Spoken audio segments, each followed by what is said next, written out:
संजय राऊतांच्या घराची रेकी केल्याचा आरोप केला जातोय। भांडूपमधल्या घराची दुचाकीस्वारांनी रेकी केल्याचा आरोप आहे। पोलीस घटनास्थळी दाखल झालेत आणि सध्या चौकशी केली जाते। रेकी करणाऱ्यांच्या चेहऱ्यावर मास्क होता अशी माहिती मिळते। सकाळी 9:15 वाजता संजय राऊत यांच्या घराजवळ रेकी केल्याचा आरोप केला जातोय। रेकी का आणि कुणी केली याचा सध्या तपास केला जातो।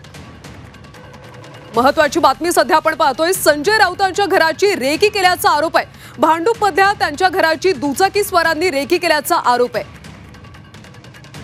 सविस्तर माहिती घेऊयात आमचे प्रतिनिधी कृष्णात पाटील यांच्याकडून।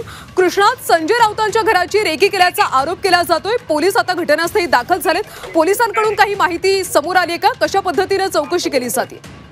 सध्या सीसीटीव्ही समोर आलेले आहेत। या दोघांचे जे रेकी करण्यासाठी आले होते त्यांच्यासोबत दोघे जण होते हे, आणि त्यांच्या कडे जवळपास 10 मोबाईल फोन होते। खाली 5 आणि वरती 5, आणि त्याचबरोबर लॅपटॉप होता। त्यांनी फोटो त्या मैत्री या बंगल्याचे काढल्याचे सध्या समोर येत आहे। सकाळी 9:15 वाजताची ही घटना आहे, आणि संजय राऊत हे कालच दिल्लीवरून मुंबईत दाखल झाले होते, आणि त्यामुळे नेहमीप्रमाणे ते रोज सकाळी 9:30-10च्या दरम्यान माध्यमांशी संवाद साधतात। त्याचवेळी हे दोघे जण एका बाईकवरून आले होते, आणि त्यांनी ही रेकी केल्याचा आरोप जो आहे तो सध्या केला जात आहे। आणि त्याच प्रकरणात इथले स्थानिक पोलीस सध्या संजय राऊत यांच्या मैत्री बंगल्याजवळ पोहोचलेले आहेत, आणि त्यांच्याकडून उर्वरित तपास जो आहे तो सध्या सुरू आहे।